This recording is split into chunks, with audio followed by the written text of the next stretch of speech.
देखो बच्चों, आज हम सॉल्व करेंगे केमिकल काइनेटिक्स के एनसीईआरटी एक्सरसाइज सॉल्यूशन। ठीक है, पहला क्वेश्चन लेते हैं 4.1। क्या है question? From the rate expression for the following reaction. ये रेट एक्सप्रेशन दिया है। ठीक है, क्या पूछ रहा है? Determine their order of reaction. Order of reaction बताइए and dimension of the rate constant, यानी जो के है उसका डायमेंशन क्या होगा। ये दो चीजें पूछ रहा है। ऑर्डर ऑफ रिएक्शन पूछ रहा है और dimension of rate constant. Order of reaction होता है सम ऑफ पावर्स, ये मैं पहले बता चुका हूं। तो देखो रेट एक्सप्रेशन में यहाँ पावर कितना है? 2 है, तो ऑर्डर ऑफ रिएक्शन 2 हो जाएगा पहला। दूसरे में पावर कितना है? कुछ नहीं दिया रहता है तो क्या होता है? 1 और 1, तो P प्लस क्यू ये भी 2 हो जाएगा। तीसरे में ऑर्डर क्या हो जाएगा? 3/2। इससे क्या पता चलता है? ऑर्डर ऑफ रिएक्शन फ्रैक्शनल भी हो सकता है, 3/2 बोलो या 1.5 बोलो। ठीक, चौथे में क्या है? कुछ नहीं होता है तो क्या मानते हैं? 1, तो ऑर्डर क्या हो जाएगा? 1। तो पहला पोर्शन हो गया ऑर्डर ऑफ रिएक्शन। दूसरा क्या है? डायमेंशन ऑफ रेट कांस्टेंट के। ठीक, पहला लेते हैं। पहले वाले रेट को हम इस फॉर्म में लिख सकते हैं, rate equal to k A to the power 2। NO2 की जगह ए लिख दिया है, ये भी कॉन्सेंट्रेशन है, ये भी कॉन्सेंट्रेशन है। डिफरेंशियल रेट इक्वेशन क्या होता है? Minus d x upon D t, k equal to a to the power 2। अब देखो रेट क्या होता है? रेट होता है पर सेकेंड कितना concentration, rate of change in concentration पर सेकेंड। तो हमने कॉन्सेंट्रेशन की यूनिट लिखी मोल पर लीटर, और टाइम का क्या होता है? सेकेंड। उसी तरह यहां क्या होगा? यहाँ पावर 2 है तो मोल पर लीटर में 2 से मल्टीप्लाई हो जाएगा। अब क्या करेंगे? इस पूरे पोर्शन के इससे नीचे ले आके डिवाइड करेंगे तो बचेगा क्या? लीटर पर मोल पर सेकेंड, और यही के का क्या हो जाएगा? डायमेंशन हो जाएगा। कौन से ऑर्डर के लिए? सेकेंड ऑर्डर के लिए। एक बार और समझो, ये हमने कर दिया। अब रेट क्या होता है? चेंज इन कॉन्सेंट्रेशन पर सेकेंड। तो कॉन्सेंट्रेशन की यूनिट लिखी और रेट की यूनिट लिखी, तो ये अगर सेकेंड ऊपर चला जाएगा तो क्या हो जाएगा? सेकेंड इनवर्स हो जाएगा। अब इस पूरे पोर्शन से इसमें हमने डिवाइड कर दिया। ठीक, तो जो हमारा आंसर आएगा वो क्या होगा? रेट जो के का डायमेंशन होगा कौन से ऑर्डर के लिए? सेकेंड ऑर्डर के लिए। दूसरा भी सेकेंड ऑर्डर है तो सेम हो जाएगा। तीसरा क्या है? फ्रैक्शनल ऑर्डर है, तो ऐसे लिख लो, rate equal to k A to the power 3/2। अब रेट क्या होता है? Change in concentration with respect to time. तो अब कॉन्सेंट्रेशन मोल पर लीटर होता है, और यहां से dx अपॉन dt से t ऊपर t क्या है? टाइम है, सेकेंड ऊपर चला जाएगा, मोल पर लीटर पर सेकेंड रेट का हो जाएगा। अब देखो ये 3/2 है तो रेट क्या होता है? मोल पर लीटर होता है, मैंने मोल पर लीटर लिखा, यहाँ 3/2 किया। इस पूरे पोर्शन से इसमें डिवाइड कर दो, जो के की यूनिट आएगी वही क्या होगी? डायमेंशन होगी। किसके लिए? इस वाले रेट एक्सप्रेशन के लिए। चौथा क्या है बेटा? फर्स्ट ऑर्डर है। देखो फर्स्ट ऑर्डर के लिए हम क्या लिख सकते हैं? Rate equal to k A to the power 1 हमने लिख दिया। अब differential rate equation dx upon dt, फिर से सुनो, कॉन्सेप्ट भी क्लियर हो जाएगा। क्या रेट क्या होता है? Change in concentration with respect to time. Concentration क्या होता है? मोल पर लीटर। टाइम क्या होता है? सेकेंड। तो ये ऊपर आएगा तो सेकेंड इनवर्स लिख सकते हैं। अब क्या करोगे? इस पूरे पोर्शन से इसमें डिवाइड कर दो, तो क्या आ गया आंसर? Second inverse. इससे ये कट जाएगा, तो जिसका भी यूनिट सेकेंड इनवर्स होता है वो फर्स्ट ऑर्डर का होता है। पढ़ा रहा था तो बताया था। देखो बच्चों 4.2, देखो बच्चों 4.2, for reaction 2a plus B gives a to b। एक रिएक्शन है, उसके लिए रेट दे रखा है, के की वैल्यू दे रखी है। पूछ रहा है इनिशियल कॉन्सेंट्रेशन क्या होगा जब a का कॉन्सेंट्रेशन 0.1 हो और b का कॉन्सेंट्रेशन 0.2 हो। पहला क्वेश्चन। दूसरा क्या पूछ रहा है कि जब a का कॉन्सेंट्रेशन घट के 0.6 हो जाएगा तब रेट क्या होगा। तो पहले सबसे पहले क्वेश्चन को गिवन लिखना जरूरी है। अगर ये लिख लोगे क्वेश्चन इजी हो जाता है। रेट दे रखा है, मैंने लिख लिया। ठीक, के की वैल्यू दे रखी है, लिख लिया। ए का कॉन्सेंट्रेशन दिया है, बी का कॉन्सेंट्रेशन दिया है। इनिशियल रेट निकाल लेंगे, rate equal to k A to the power 1 और बी टू द पावर 2। देखो दिया है, हमने रेट निकाल लिया, कैलकुलेट किया, आंसर आया 8 into 10 to the power -9 mol litre inverse and second inverse. ठीक है, रेट की वैल्यू आ गई। अब क्या बोल रहा है? पहला क्वेश्चन आ गया, इनिशियल रेट आ गया। दूसरा क्या बोल रहा है कि अगर ए का कॉन्सेंट्रेशन 0.6 हो जाए घट के, देखो यहाँ ए का कॉन्सेंट्रेशन 0.6 हुआ। अब ये 0.6 कब हुआ, जब इसमें से 0.04 निकला होगा तभी तो वही हमने लिखा है, ए का कॉन्सेंट्रेशन 0.6 होने के लिए उसमें से इतने का निकलना जरूरी है, वो हमने लिख दिया। अब देखो जब ए के 2 मोल और बी के 1 मोल मिल रहे हैं तब ना ये प्रोडक्ट बन रहा है। तो अगर इससे 0.04 मोल निकल रहा है तो इससे कितना निकलेगा, इसका आधा। बात समझो, अगर इससे 0.04 मोल निकल रहा है तो इससे कितना निकलेगा, बी से इसका आधा, क्योंकि जब इसके 2 मोल इन्वॉल्व हो रहे हैं तो इसके 1 ही हो रहे हैं। ठीक, अब इनिशियल कॉन्सेंट्रेशन हमने 0.1 था, अब कितना हो गया 0.006। ठीक, जो घट के आया, कब आया, जब इससे इतना माइनस हुआ तब। अब देखो B का कॉन्सेंट्रेशन 0.2 था, अब इससे 0.002 निकलेगा ना, क्यों निकलेगा, क्योंकि A से कितना निकल रहा है 0.04, तो ये कितना मोल है, 2 मोल है, इसकी स्टोइकियोमेट्री 2 है, तो इससे कितना निकलेगा, 1 निकलेगा, इसीलिए मैंने यहां पे इसको माइनस कर दिया है। ठीक, और ये इतना बन जाएगा प्रोडक्ट। तो अब देखो अब आसान हो गया, R निकालना है, K की वैल्यू दे रखी है, A की वैल्यू भी दे रखी है, B की वैल्यू हमने निकाल ली।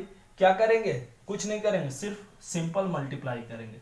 जब मल्टीप्लाई करेंगे तो R की वैल्यू हमारी आ जाएगी। यही तो पूछ रहा था कि इनिशियल रेट क्या होगा और फाइनल रेट क्या होगा। फाइनल रेट कब, जब कॉन्सेंट्रेशन 0.6 हो जाए तब। ठीक, अब देखते हैं क्वेश्चन नंबर 3। देखो बच्चों नेक्स्ट क्वेश्चन है 4.3। क्या बोल रहा है, the decomposition of ammonia, ammonia का डीकम्पोजिशन हो रहा है on platinum is zero order reaction. कह रहा है अमोनिया का डीकम्पोजिशन हो रहा है जो कि जीरो ऑर्डर रिएक्शन है। What are the rates of production of nitrogen and hydrogen, nitrogen और हाइड्रोजन के बनने की दर क्या है, उसका रेट क्या है प्रोडक्शन का। ठीक, के की वैल्यू दे रखी है, सबसे पहले हम लिखते हैं गिवन, तो के की वैल्यू दे रखी है। ठीक है, अब बोल रहा है कि रिएक्शन जीरो ऑर्डर है, वो भी हमने लिख दिया। पूछ क्या रहा है, पूछ रहा है कि what are the rates of production of nitrogen and hydrogen. Differential rate equation याद है, तो नाइट्रोजन का पूछ रहा है और किसका पूछ रहा है, हाइड्रोजन का पूछ रहा है, यही हमसे पूछ रहा है, ये दोनों बताना है। ठीक, अब देखो रेट को हम इस तरह लिख सकते हैं, जीरो ऑर्डर के लिए लिख लिया हमने। अब ये कॉन्सेंट्रेशन पे डिपेंड नहीं कर रहा है, तो जो रेट है वो किसके बराबर हो जाएगा, के के बराबर। अब के की वैल्यू दे रखी है, तो जो वैल्यू के की होगी वही वैल्यू रेट की होगी, तो यहां से रेट की वैल्यू हमने निकाल लिया। अब रेट तो पूछ नहीं रहा है, हमसे पूछ रहा है वो, अब कैसे निकालेंगे, तो रेट इक्वल टू, इसके लिए डिफरेंशियल रेट इक्वेशन लिखोगे तो क्या आएगा, माइनस जो स्टोइकियोमेट्री होता है वो रेसिप्रोकल में आ जाता है। ठीक, equal to D N two upon D T equal to 1/3 D S two upon D T. अब यहाँ पे माइनस क्यों लिए हैं, क्योंकि इसका कॉन्सेंट्रेशन कम हो रहा है, रिएक्टेंट है। अब देखो ये रेट है, रेट की वैल्यू कितनी दे रखी है, इतनी। अब इसके साथ कोई भी स्टोइकियोमेट्री नहीं, तो इसकी वैल्यू ये आ गई। ठीक, इसकी वैल्यू ये आ गई, लेकिन इसकी वैल्यू अभी हमको फाइंड करना है, तो हमको इसकी वैल्यू फाइंड करना है, इससे हमको कोई लेना देना नहीं है। तो क्या करेंगे, सिंपल है, इस 3 से इसमें मल्टीप्लाई कर दो। तो इस 3 से इसमें मल्टीप्लाई करोगे तो क्या हो जाएगा, 25 3 जा 75, 10⁻⁻⁴, ये हो गया हमारा। यही हमसे पूछ रहा था, तो ये क्या था 4.3। पूछ क्या रहा है ये ध्यान दो, dN2/dt rate of production of nitrogen और हाइड्रोजन पूछ रहा है। ये डिफरेंशियल रेट इक्वेशन में मैंने बताया था कि ये भी रेट है, ये भी रेट है, ये भी रेट, तो सारे रेट बराबर हो जाएंगे। और यहाँ रेट के बराबर कैसे हो गया, क्योंकि ये जीरो ऑर्डर की रिएक्शन है। अब देखते हैं 4.4 क्या कह रहा है कि जब डाइमेथिल ईथर का डिकम्पोजिशन होता है तो ये सारे प्रोडक्ट बनाता है, जिसके लिए रेट ये दिएगा। अब अगर ये क्लोज कंटेनर में होगा तो रेट को हम पार्शियल प्रेशर के फॉर्म में लिख दिया, जिसके लिए रेट ये दे रखा है। कह क्या रहा है condition, if pressure measured in bar, अगर प्रेशर को बार में नापे, टाइम को मिनट में नापे, तो आर की और के की यूनिट क्या होगी, आर और के की यूनिट क्या होगी, यही पूछ रहा है। बड़ा बहुत है, आसान बहुत है। ठीक, पूछ रहा है कि अगर हम प्रेशर को बार में नापे और टाइम को मिनट में नापे तो आर की यूनिट क्या होगी और के की यूनिट क्या होगी। तो देखो ये रिएक्शन दिया है ना पार्शियल प्रेशर के फॉर्म में, rate rate expression, rate equal to K P CH3CO CH3 का पावर 3/2। अब rate in terms of pressure, ठीक, तो rate in terms of pressure क्या होगा, पार्शियल प्रेशर अपॉन टाइम। अरे अगर नॉर्मल होता है तो क्या होता है, कॉन्सेंट्रेशन अपॉन टाइम, लेकिन पार्शियल प्रेशर है, प्रेशर के फॉर्म में क्या होगा, partial pressure upon time. Pressure की यूनिट किस में लेनी है, बार में। टाइम को किस में लेना है, सेकंड में नहीं लेना है, मिनट में लेना है। तो ये मिनट ऊपर चला जाए तो क्या होगा, बार मिनट इनवर्स। पहला हो गया क्वेश्चन, देखने में बड़ा बहुत इजी। दूसरा क्या कह रहा है कि के की यूनिट क्या होगी, तो यहां से जब के फाइंड करोगे तो रेट अपॉन ये पूरे पोर्शन से आप डिवाइड कर दोगे। रेट की यूनिट कभी क्या निकले, बार मिनट इनवर्स, लिख दो। अब ये क्या है, पार्शियल प्रेशर है ना, तो बार लिखो और पावर कितना है 3/2 लिख दिया हमने। कुछ नहीं होता है तो क्या मानते हैं, 1 मानते हैं। अब ये बार है, ऊपर जाएगा तो 1 माइनस 3/2 और minute inverse as it is रहने देंगे। तो 1 में से 3/2 माइनस करो तो -1/2 आएगा और मिनट एज इट इज रहेगा। तो ये हमारे के की यूनिट आ गई। यही तो पूछ रहा था कि आर क्या होगा, के क्या होगा। बहुत आसान क्वेश्चन है। अब देखते हैं 4.5 क्या है। ठीक है, देखो बच्चों, अगला क्वेश्चन है 4.5, mention the factor that affect rate of chemical reaction. Theoretical है, इसके लिए मेरा वीडियो देखो। इसमें क्या हो सकता है, टेम्परेचर हो सकता है, कॉन्सेंट्रेशन हो सकता है, ठीक है, कैटलिस्ट हो सकता है। तो ये सारे फैक्टर्स हैं जो रेट ऑफ रिएक्शन को अफेक्ट करते हैं। अगला देखो, a reaction is a second order with respect to reactant. Reactant छूट गया है। How is the rate of reaction affected if concentration of reactant is double and reduce to half.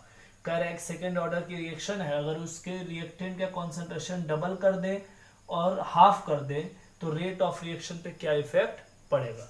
ठीक, देखो ये सेकेंड ऑर्डर के लिए हमने रेट एक्सप्रेशन लिखा है, सही है।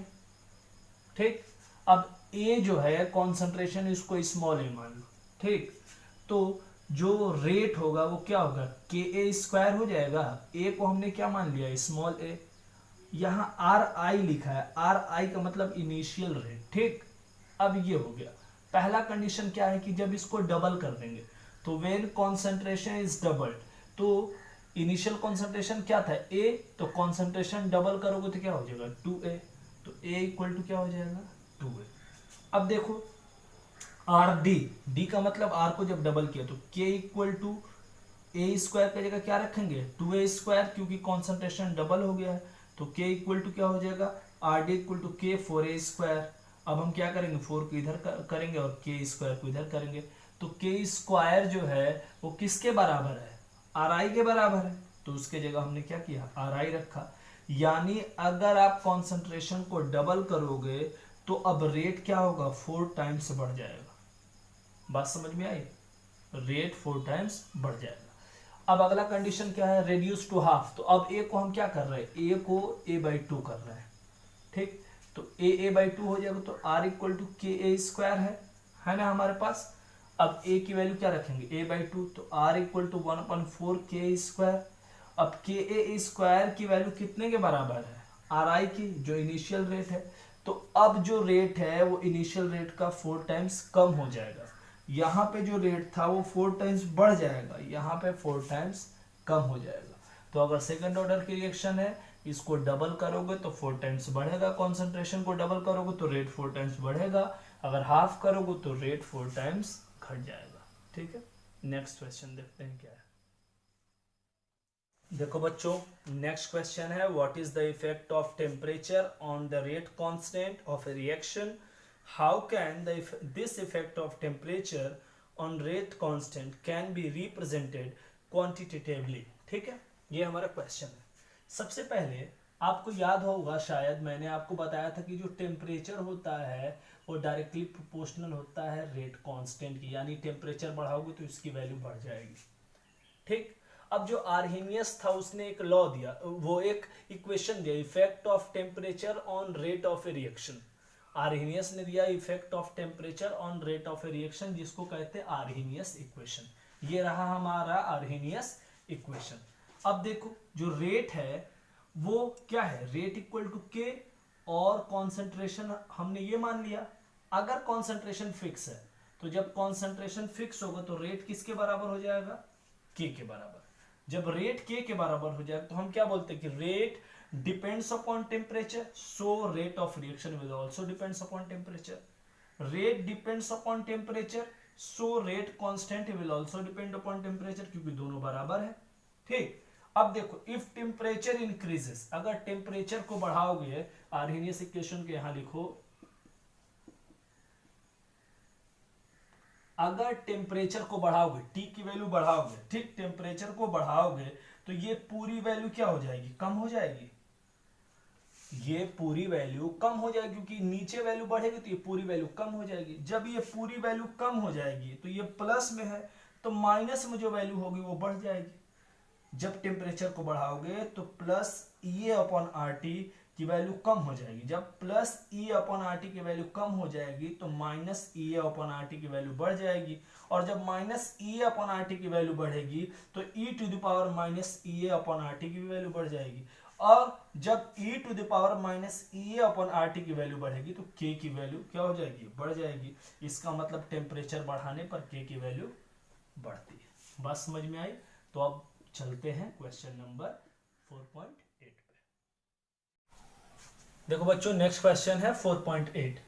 इन the pseudo first order hydrolysis of ester in water following result were obtained. जब एस्टर का हाइड्रोलाइसिस किया गया तो ये रिजल्ट आया, क्या आया, 0 सेकेंड पे कॉन्सेंट्रेशन ये है, 30 पे ये है, 60 पे ये है, 90 पे ये।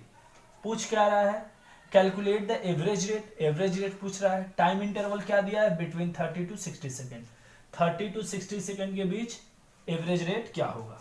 तो क्या होता है average rate, change in concentration with respect to time, reactant है तो माइनस लगाएंगे। ठीक, अब एवरेज रेट कैसे निकालेंगे, final concentration minus initial concentration upon final time upon initial time, तो वही हमने किया है। अब देखो C2 यानी फाइनल कॉन्सेंट्रेशन कितना है, 0.17 लिख दिया, और इनिशियल कॉन्सेंट्रेशन 0.31 लिख दिया। फाइनल टाइम क्या है 60 सेकेंड लिख दिया, और इनिशियल टाइम क्या है 30 सेकेंड लिख दिया। जब इसको सॉल्व करोगे तो ये आंसर आ जाएगा। पहला हो गया हमारा, बहुत आसान है। ठीक, एवरेज रेट निकालना था। दूसरा क्या कह रहा है, calculate pseudo first order rate constant for hydrolysis of ester, के पूछ रहा है। तो आपको याद होगा के कैलकुलेट करने के लिए फॉर्मूला बताया गया था ना, k equal to 2.303 upon delta t या T2 minus T1 log a upon a minus x, बताया गया था ना। डेल्टा टी लिखो या T2 माइनस T1 लिखो, आपको ऐसे बताया होगा, याद होगा आपको, डेल्टा टी और log a upon a minus x. ए क्या है, इनिशियल कॉन्सेंट्रेशन है, ए माइनस एक्स क्या है, फाइनल कॉन्सेंट्रेशन है। तो पूछ क्या रहा है कि pseudo first order rate constant for hydrolysis of ester. ठीक, हमने ये फॉर्मूला पुट किया, 2.303 अपॉन 30, 0 टू 30 सेकेंड के बीच निकाला पहला। तो लॉग, अब देखो 0 पे कॉन्सेंट्रेशन कितना है 0.55 लिख दिया, 30 पे कितना है 0.31। ठीक, तो वही तो है initial concentration upon final concentration. मान लो तुमको 30 टू 60 निकालना है, तो क्या करोगे, k equal to 2.303, T2 minus T1 की वैल्यू कितनी आएगी, 60 माइनस 30 इक्वल टू 30, हमने रख दिया। लॉग 30 पे कॉन्सेंट्रेशन कितना है इनिशियल, इतना, फाइनल कितना है, ये दोनों की वैल्यू पुट करो, आ जाएगा। मान लो तुमको 60 टू 90 निकालना है, तो करोगे क्या, 60 माइनस 90 माइनस 60, 30 यहाँ आ जाएगा, बाकी एज इट इज रहेगा। इनिशियल कॉन्सेंट्रेशन अब ये रखोगे और फाइनल क्या रखोगे, ये रखोगे।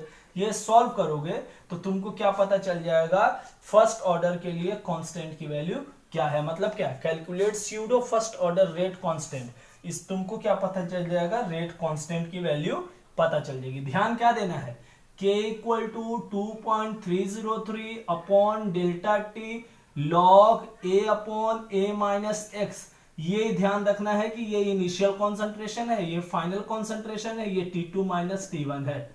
ये याद रखोगे, क्वेश्चन हो जाएगा। ठीक, तो 4.8 हो गया। चलो अब देखते हैं कि 4.9 क्या कहता है। इतनी बात समझ में आ गई।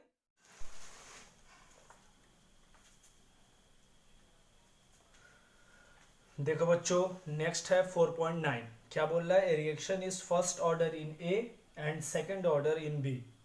पहला क्वेश्चन क्या है, write the differential rate equation. दूसरा है how is the rate affected on increasing the concentration of B 3 times. तीसरा है how is the rate affected when the concentration of both A and B are doubled. ठीक, करते हैं। पहला क्या कर रहा है कि एक रिएक्शन है, ठीक, जिसमें ए जो है फर्स्ट ऑर्डर और बी क्या है सेकंड ऑर्डर है, तो रिएक्शन मैंने लिख दिया। देखो ए फर्स्ट ऑर्डर है, बी सेकंड ऑर्डर है। पहला पूछ क्या कह रहा है, राइट डिफरेंशियल रेट इक्वेशन, तो डिफरेंशियल रेट इक्वेशन लिख दिया मैंने। देखो यहाँ पे हो गया पहला क्वेश्चन। हमने लिखा ही था, सिर्फ डिफरेंशियल रेट इक्वेशन लिखना था। तो minus d are upon D T equal to k A to the power 1 and B to the power 2। हो गया पहला क्वेश्चन। दूसरा क्या कह रहा है, how is the rate affected on increasing the concentration of B 3 times. अगर B के कॉन्सेंट्रेशन को 3 गुना कर दोगे तो क्या हो जाएगा। तो देखो ये है हमारा डिफरेंशियल रेट इक्वेशन, बी के कॉन्सेंट्रेशन को 3 गुना कर दिया।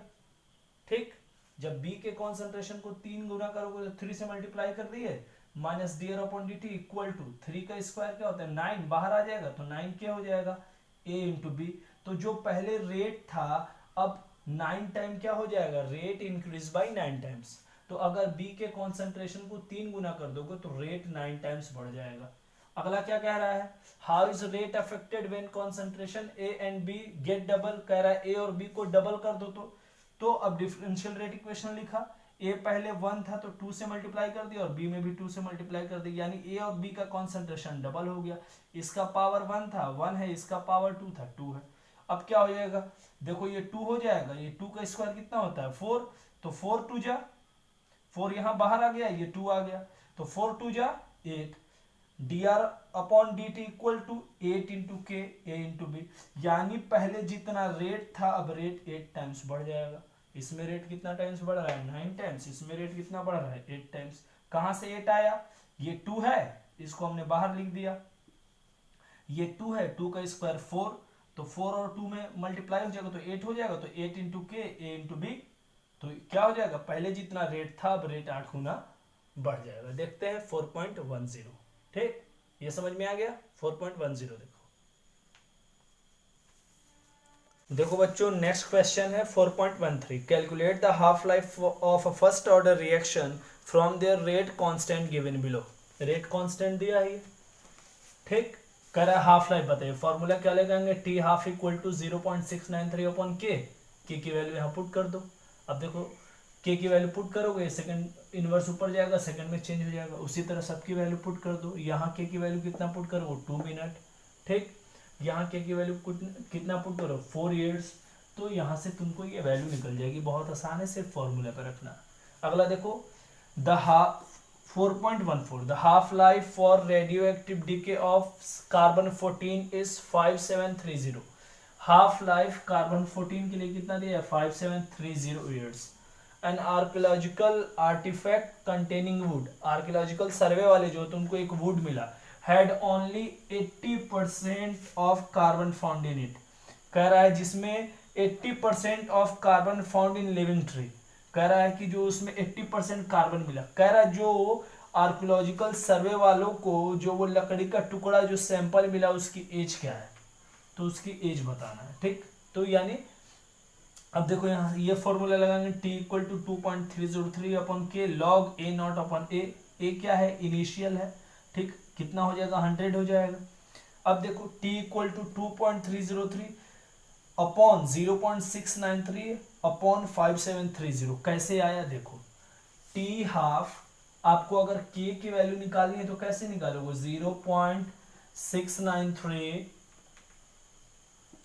अपॉन कितना है टी हाफ 5730, यही वैल्यू मैंने पुट किया है के जगह और क्या किया। अब ये ऊपर चला जाएगा, ठीक, ये 100 है इनिशियल और ये क्या कितना के लिए आ रहा है 80 के लिए, यहाँ 80 रख दो।